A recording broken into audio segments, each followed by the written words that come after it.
আসসালামু আলাইকুম রহমতুল্লাহ।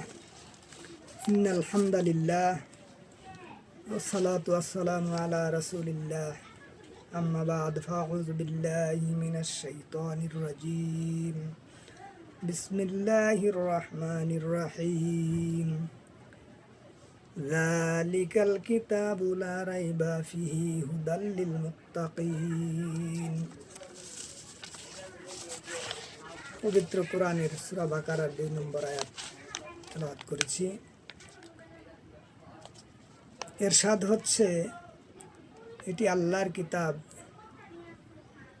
এর মধ্যে কোনো সন্দেহ নাই। এটি হিদায়াত সেই সব মুত্তাকিদের জন্য।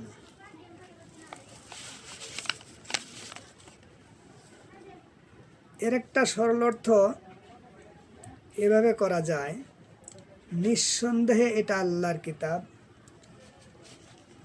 কিন্তু এর অর্থ এও হতে পারে যে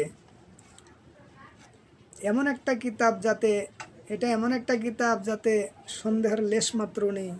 দুনিয়াতে যতগুলো গ্রন্থ অতি প্রকৃত এবং মানুষের বুদ্ধি জ্ঞান বহির্ভূত বিষয়াবলী নিয়ে আলোচনা করা হয়েছে, সেগুলি সবই কল্পনা, ধারণা, আন্দাজ, অনুমানের ভিত্তিতে লেখা হয়েছে।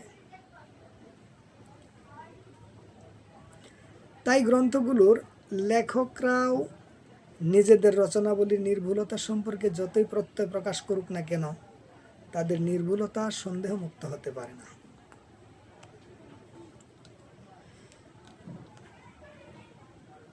কিন্তু কুরআন মাজিদ এমন একটি গ্রন্থ যা আগাগোড়া নির্ভুল সত্য জ্ঞান সমৃদ্ধ। এর রচয়িতা হচ্ছেন এমন এক মহান সত্তা, যিনি সমস্ত তত্ত্ব ও সত্যের জ্ঞান রাখেন।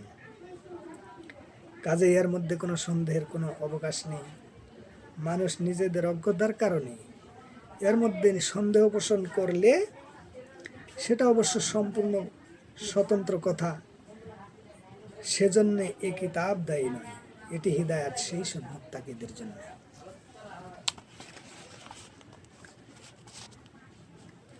অর্থাৎ এটি একেবারে একটি হিদায়াত ও পথ নির্দেশ গ্রন্থ, কিন্তু এর থেকে লাভবান হতে চাইলে মানুষের মধ্যে কয়েকটি মৌলিক গুণ থাকতে হবে। এর মধ্যে সর্বপ্রথম যে গুণগুলি প্রয়োজন, তাকে মুত্তাকি হতে হবে। ভালো ও মন্দের মধ্যে পার্থক্য করার ক্ষমতা তার মধ্যে থাকতে হবে। তার মধ্যে মন্দ থেকে নিষ্কৃতি পাওয়ার, ভালোকে গ্রহণ করার আকাঙ্ক্ষা এবং এই আকাঙ্ক্ষাকে বাস্তবায়িত করার ইচ্ছা থাকতে হবে। তবে যারা দুনিয়ায় পশুর মতো জীবনযাপন করে, নিজেদের প্রকৃত কর্ম সঠিক কিনা সে ব্যাপারে কখনো চিন্তা করে না, যেদিকে সবাই চলছে বা যেদিকে প্রবৃত্তি তাকে ঠেলে নিয়ে যাচ্ছে, অথবা যেদিকে মন চায় সেদিকেই চলতে যারা অভ্যস্ত, তাদের জন্য কোরআন মাজিদে কোনো পথ নির্দেশ নেই। সাদাকাল্লাহুল মাওলানাল আযীম ওয়া সাদাকা রাসূলুহুন নবিয়্যুল কারীম।